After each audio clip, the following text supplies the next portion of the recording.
nostalgia critic. I remember it so you don't have to.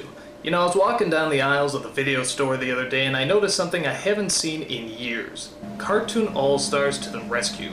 Immediately a pool of disappointing memories came flooding back to me and I just knew I had to see this piece of shit again. Now for those of you who don't remember this special, I'll give you the skinny. In the early 90s, ABC said they were going to do a half-hour special featuring kids' favorite cartoons. You name it. DuckTales, Chipmunks, Looney Tunes, Ninja Turtles, the works. When you're a kid, this is the equivalent of like Elvis meets the Beatles. I mean, the world could just explode right there. So for weeks, we've been waiting in anticipation, and finally the big day came. It was Saturday morning. All the kids are up, and we're hyped as hell. And who do they get to start off this groundbreaking event? None other than the goddamn President of the United States himself. Oh my God, George Bush is starting this thing off! Oh my God, George Bush is starting this thing off. That can't be good.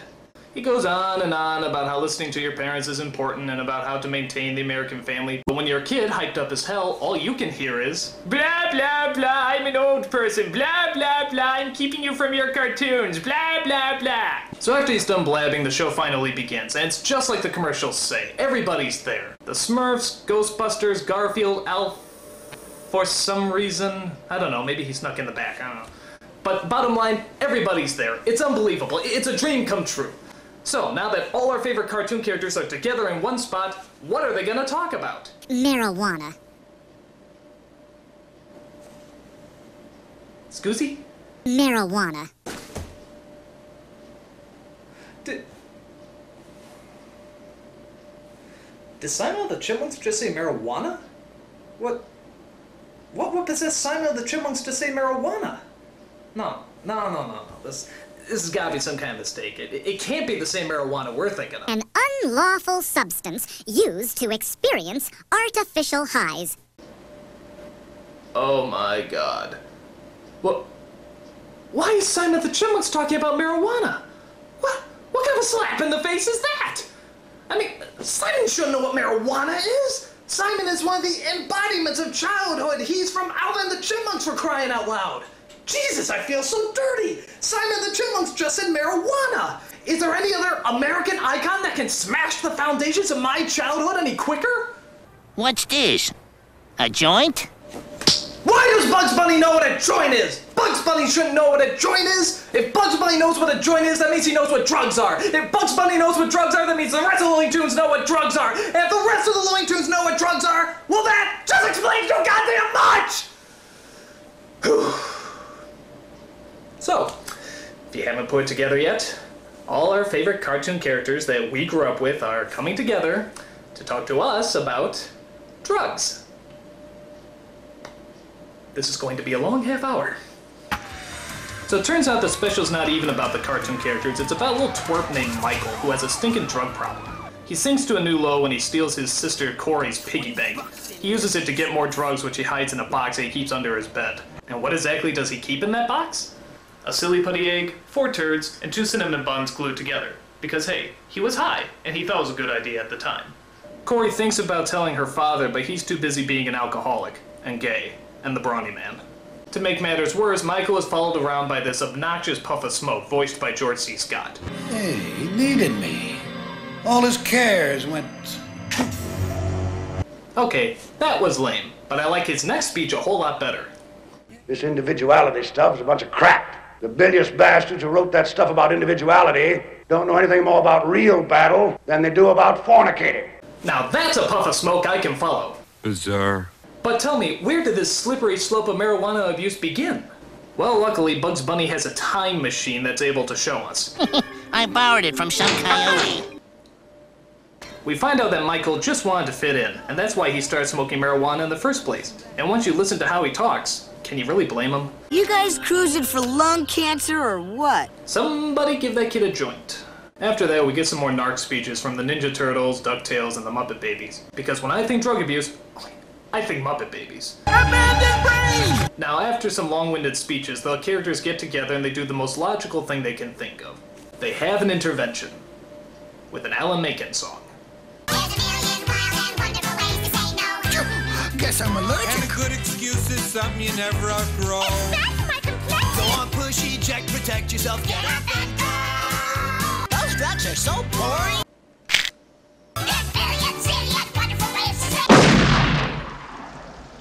If you survived your suicide attempt, the special ends pretty much as you would imagine it. Michael gets off the drugs, he makes up with his sister, the puff of smoke disappears, and his attentive parents are none the wiser. So, what kind of message are kids supposed to get from this special? That if they smoke weed, all their favorite cartoon characters will appear? Yeah, that's a top-notch moral right there. Is he kidding? And if you don't get off the drugs, these suckers get violent. In fact, I was shocked at how cruel some of these cartoon characters really are. I mean, look at this. They lock people in burning buildings, run them over with a roller coaster, blow them up, drown them. Even Winnie the Pooh gets his ass handed to him. Jesus, these suckers are mean. Another problem I have with this special is that everybody cries at the drop of a hat. Watch. You see? So, okay, what exactly are these cartoon characters trying to tell us? There's nothing cool about a fool on drugs. Fair enough, I guess. So the next time the— What's up, Doc, is your life, if you don't cut it out. Okay. You're excellent just the way you are. Got it. We don't always see things the way they are. Okay. Just believe in yourself. Well, We care about you. well, maybe— Everyone's got problems, kid. yeah. Why don't you just say no? Got it. You gotta believe in yourself. Will you shut up? Listen to us. Yeah, I heard you. You use, you lose. Okay, God! You know, I thought this would be really cool, but you know what? This really blows. All my cartoon characters are fucking narcs. I mean, for crying out loud, how many times do you have to hammer this shit in? If everyone was jumping off a cliff, would you go too? Maybe after seeing this shit. I mean, for crying out loud, do you know what the irony is? I think that most of these cartoon characters were on drugs long before this special ever came out. I mean, look at it. Garfield's always hungry, Pooh's happy as hell, Daffy's hyped up on speed, and Michelangelo, well, listen to him. Your brain must be like really messed up. I even think our beloved president smoked a doobie before he came out. I mean, look at him. He's looking at Barbara's head like it's a giant cheeseburger.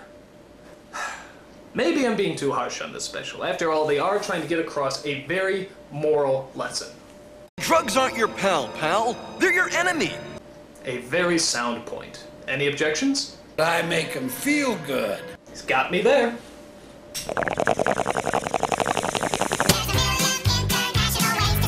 Those drugs are so boring. Marijuana.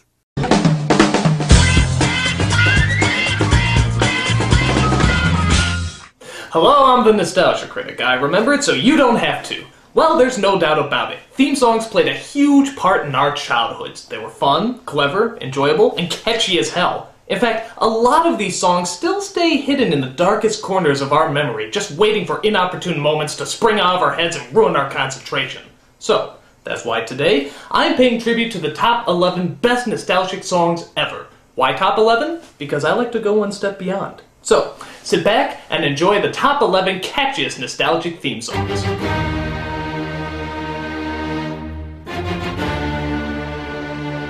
Number 11. For many of us, Sesame Street was the first show we ever saw, and it only figures that the theme song would be as irritatingly catchy as the lessons it teaches us. My only problem with this song is that they never do tell you how to get to Sesame Street. I mean, where the hell is it? Is it in Brooklyn? Chicago? New York? How do you get to this damn place? Wherever the hell it is, it made for a really great song, and the perfect beginning for our countdown. Number 10. God, I hate this song. I think most people do, but it doesn't matter. Once you hear that obnoxious synthesizer in the opening, you're gonna be humming this crap for the rest of your life. What is that thing anyhow? Dude, if every book played this song when I opened it up, I would never read again. Still, you can't fault the song for being so damn catchy, or the fact that it was the only show that actually made us want to read books. With that said, Reading Rainbow is the perfect placement for the number 10 spot. Number 9. This character was so popular that she actually got 2 hit shows with 2 hit theme songs. One was a game show where the entire theme song was played a cappella. Carmen Sandiego. And the other was a cartoon show with a full-fledged choir singing all the way through.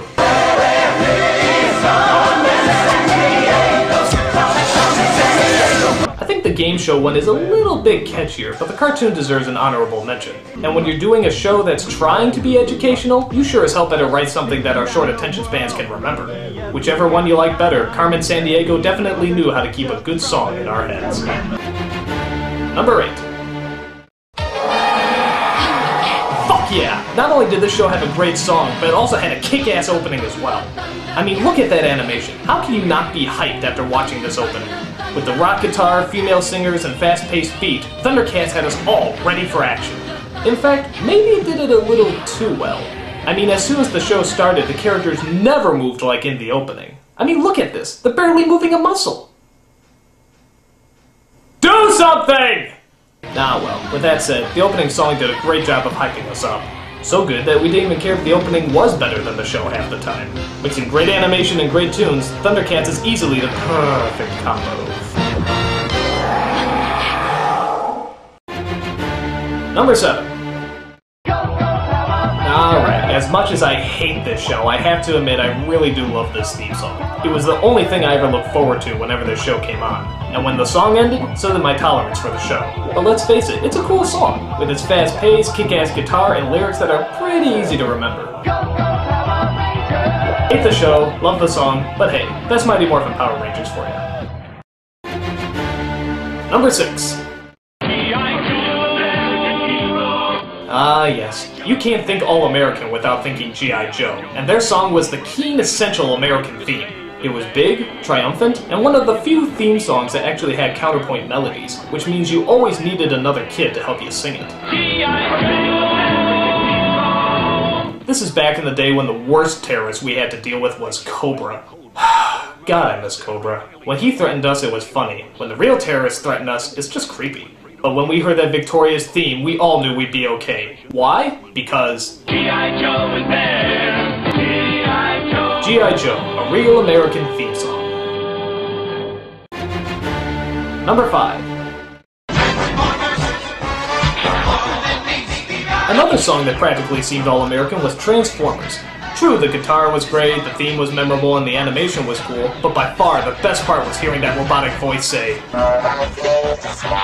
Jesus, I could hear that all day. Oh, and don't think we weren't pissed when the song wasn't in the recent live-action movie. I saw people actually wait until the end of the credits to hear the song. What'd we get? Nothing. The fucking sequel better have the song. In fact, you could probably use that for good marketing. You could actually call the film Transformers 2, yes, this one actually has the theme song. I guarantee ticket sales would go through the roof. Why? Because this song is that fucking good. Transformers, it's more than meets the ear. Number 4.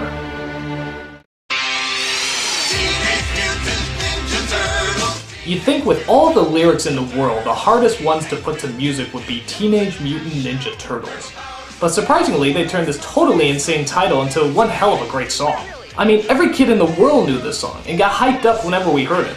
Though just like the Thundercats opening, it never looked quite as good as the opening credits. I mean, here's the opening, and now here's the actual show. I mean, do they look anything alike? I think most of these shows threw all their time and energy into the openings because they knew that once they hooked us in, we'd probably be too lazy to change the channel. Luckily, Ninja Turtles kicked ass, and it had a kick-ass song to go with it. Although I don't think turtle power ever became a popular phrase, no matter how much they tried to force it down our throats. Still, Ninja Turtles was the shit, and so is the theme song, making these heroes and a half show number 4 on the countdown. Number 3. Anything by the Richard Stone Team. For those of you who don't know, Richard Stone was a composer and songwriter in the 80s and 90s. He hit the big time when Steven Spielberg asked him to do the music and songs for some Warner Brothers cartoons he was producing. And the rest is history. Richard Stone and his team put together some of the cleverest and catchiest theme songs that ever hit TV. Remember this timeless classic? How about this one? Come to Tasmania, come to Tasmania. And of course, the always popular The Pinky and the Brain, yes, Pinky and the Brain. Stone's team didn't just do theme songs, though. They did all the music for the shows. Every little melody, every musical segue, and the only song in the world that actually made you want to learn geography. United States, Canada, Mexico, Panama, Haiti, Jamaica, Peru, Republic, Dominican, Cuba, Caribbean, Greenland, El Salvador, too. I mean it, everyone tried to learn this song but could never get it down. Anyone that made you actually try to educate yourself without you even knowing it is doing something right. Sadly, Richard Stone lost his life to pancreatic cancer in 2001, leaving a legacy of great music behind. Luckily, he is survived by these incredible tunes. With great music, fantastic lyrics, and ingenious writing, Richard Stone's team is more than eligible for the number 3 spot. And now our song is done. Number 2. Talk about a song short on lyrics. The Inspector Gadget song has a total of 5 words in the entire thing. Inspector, Gadget, Go, and Woohoo. And yet they still managed to make this one of the catchiest songs that children ever heard. So how can a song with almost no lyrics stay fresh in our heads for so long? I don't know. It just does. While the opening credits are great, it's the closing credits I always look forward to. Because that's where you hear Dr. Claus say, I'll get you next time, Gadget. Next time. And not forgetting. The whole song kind of sounds like an 80s computer booting up, but for some reason you can't get enough of it. It's a weird love-hate relationship you have with some songs, kind of like Devo. I mean, you know it was really weird, but for some reason it always stays in your head. Why?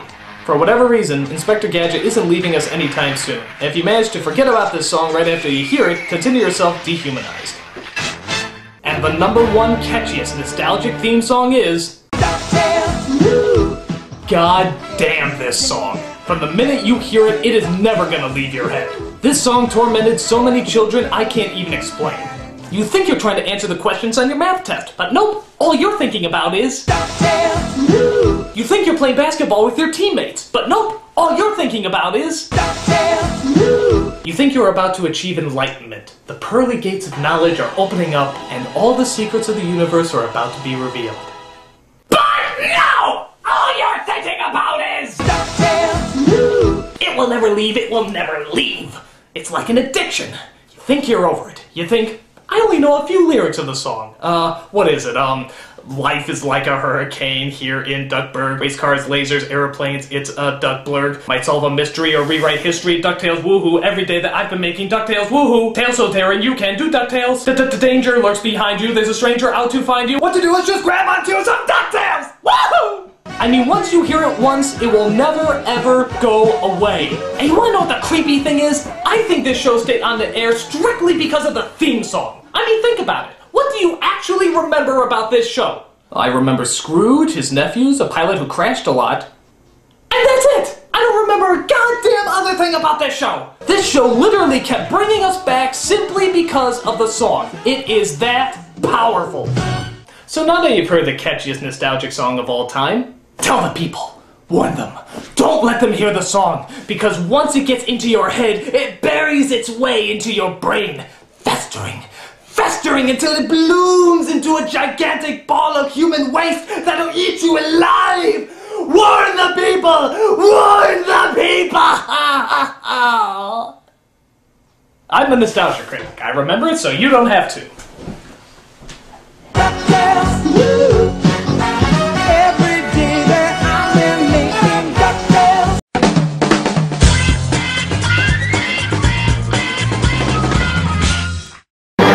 The Nostalgia Critic cannot be here right now due to reasons of vengeance, but he has left a recording before he left for you to enjoy.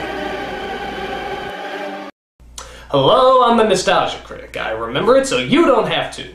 Our childhoods kicked ass. Why? Because we were a generation raised by television, and television had cartoons, and kids loved cartoons, hence we loved television. But what were the best nostalgic cartoons? What were the groundbreakers of the 80s and 90s? The biggest innovations, the shows everyone tried to rip off but could never quite duplicate?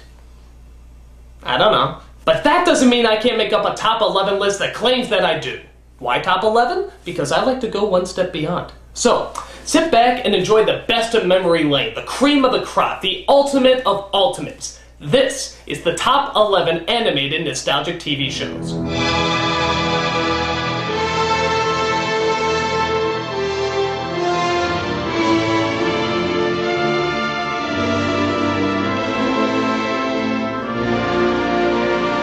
Number 11. Ghostbusters. Even though it was based on a movie, Ghostbusters was a very original, very funny, and sometimes even very scary cartoon show. I always had a theory that kids like being scared more than they let on, so as long as there's a bunch of funny lines and action sequences to go along with it, chances are you'll have a really fun and inventive kids show. It was kind of like being a fireman, except instead of putting out fires, you were chasing ghosts, which is a hell of a lot cooler. In every episode you would see a new ghost, and every one of them was well thought out and creatively designed. And of course, the Ghostbusters themselves were incredibly funny, capturing the personalities of the movie to a T. And of course, there's Slimer. I really fucking hated Slimer. But everyone else seemed to like him, so what can you do? Despite the flying snotball, Ghostbusters was a heck of a lot of fun. If there's something strange in the neighborhood, you know who to call.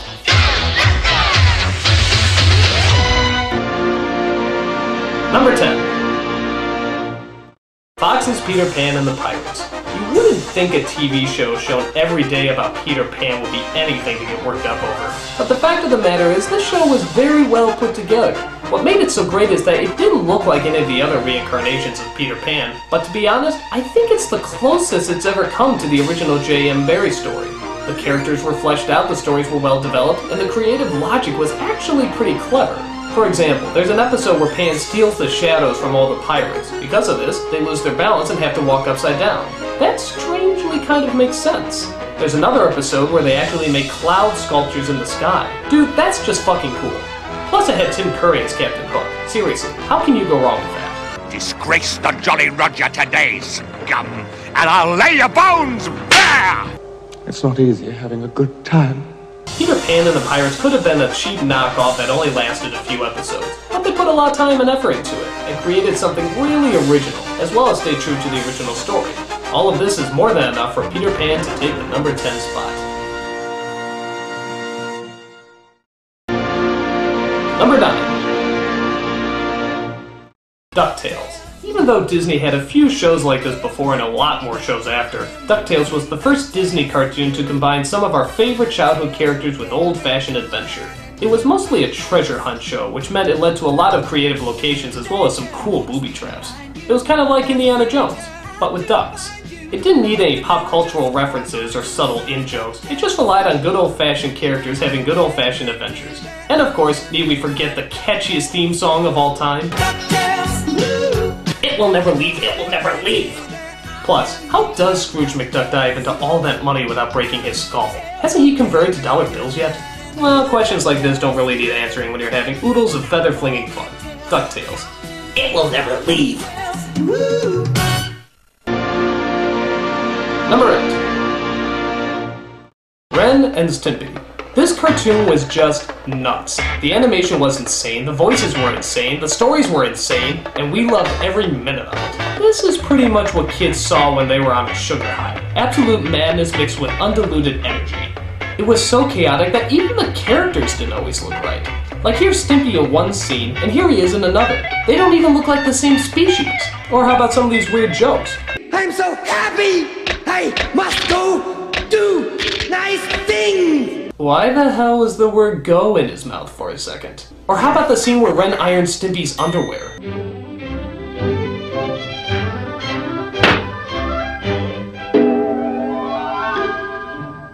Okay, first of all, why does Stimpy wear underwear when he wears no other clothes? Why does he just place it over his crotch and not actually wear them? And why does it suddenly look and sound like a 1950s film strip?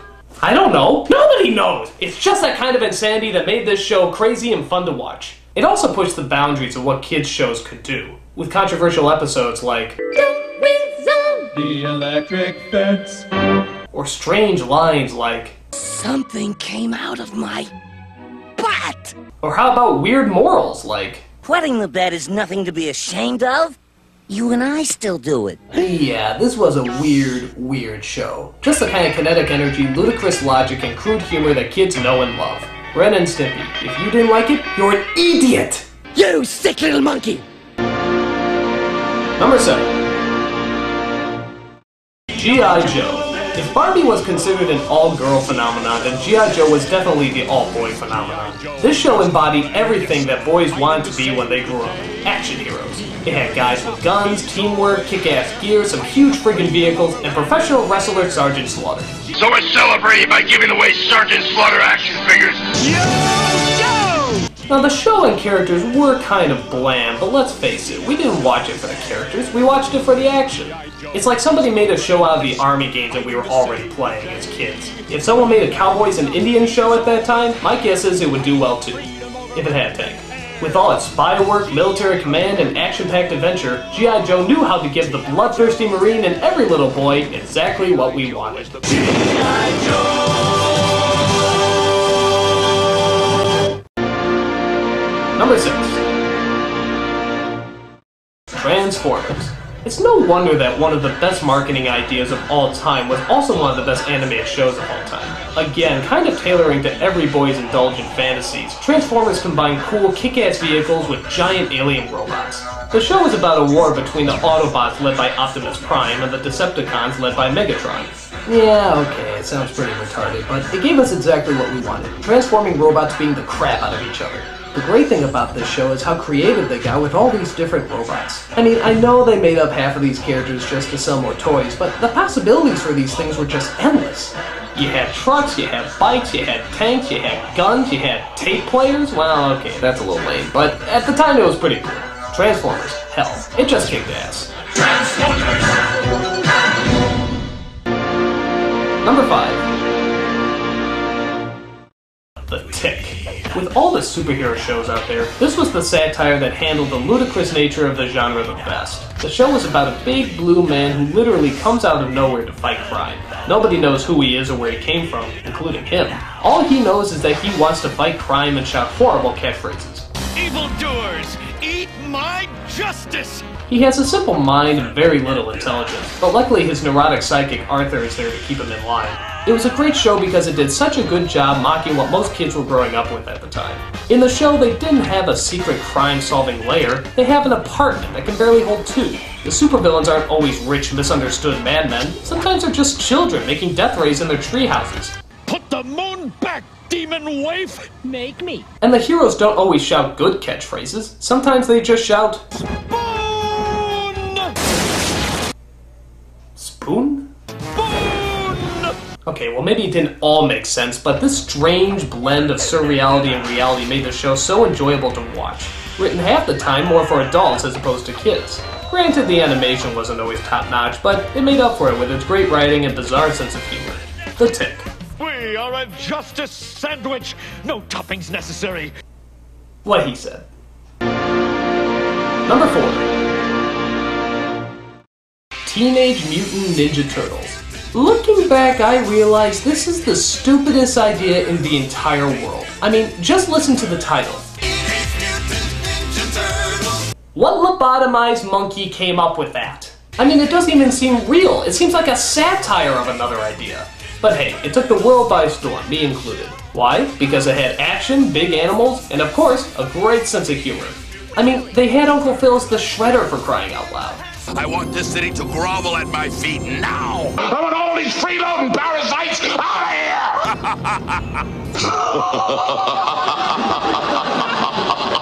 I think what made this show so popular is that it was combining two things that kids love.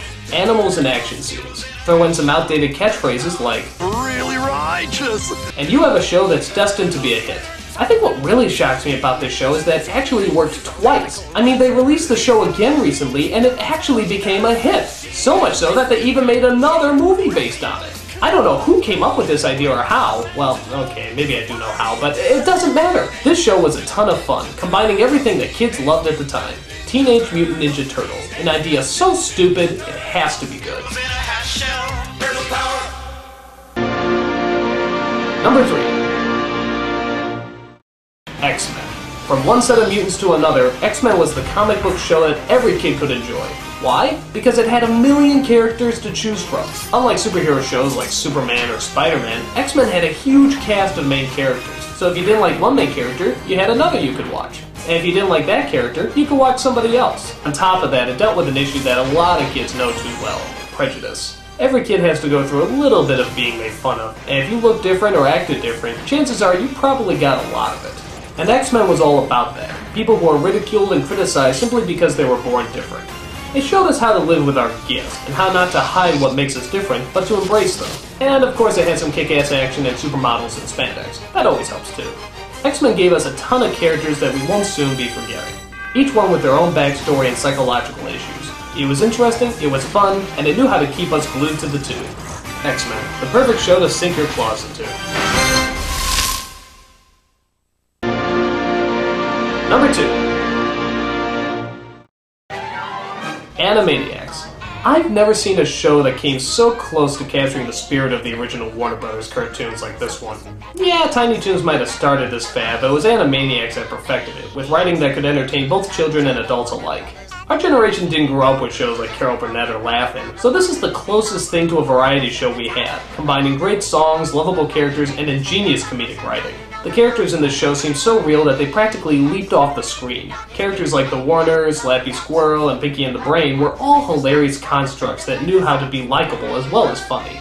It not only did a good job of making us laugh, but also educated us every once in a while, and actually made it fun. That's really hard to do. Baton Rouge, Louisiana, Indianapolis, I know now forever that Baton Rouge is the capital of Louisiana. The rest I don't know, but it is one of those kids shows that I can still watch as an adult and still totally enjoy. It has an energy and a sophistication that very few other shows had, mostly because producer Steven Spielberg gave a lot of freedom on the show. It was also said that he was present for the majority of the show's production, proving once again that I think he makes a much better producer than he does a director. Private Ryan is overrated! But I digress. Animaniacs was one of those rare shows that allowed a lot of freedom that really paid off. To put it short, it was pure animated gold. And the #1 animated nostalgic TV show is Batman, the animated series. This is the show that changed everything.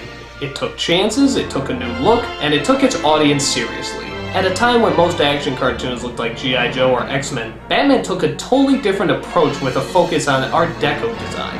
It was one of the few shows that had actual orchestra for the music, and it also got voice actors who didn't sound like typical voice actors. They sounded like real people.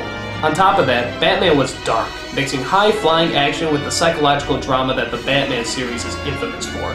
They didn't always have happy endings, and the bad guys weren't always just bad guys. Sometimes they were ordinary people like you or me, whose lives got destroyed by tragic events. That's not the kind of kids programming most of us are used to. Now that's not to say they didn't have some real baddies either. Characters like the Joker were just as funny and threatening as many of the film renditions. By the way, did you know it's Luke Skywalker playing him? What made Batman so great is that it was its own creation and yet somehow also embodied all the previous incarnations before it. It had the drama from the comic books, the subtleties from the Burton movies, and even a little bit of the camp value from the 60s show and Schumacher films. It seemed like the Batman that combined everything and yet somehow seemed to stand on its own. Its morals were dark, its characters complex, and its endings were not always very cheerful. We took the show seriously because it took us seriously. It never played down to us or lightened the tone because we were kids. It gave us the straight gothic stories that we all know and love. Proof that the legacy of the Dark Knight will always live on. All of this and more is why Batman is the greatest animated nostalgic TV show. I'm a nostalgia critic, I remember it so you don't have to.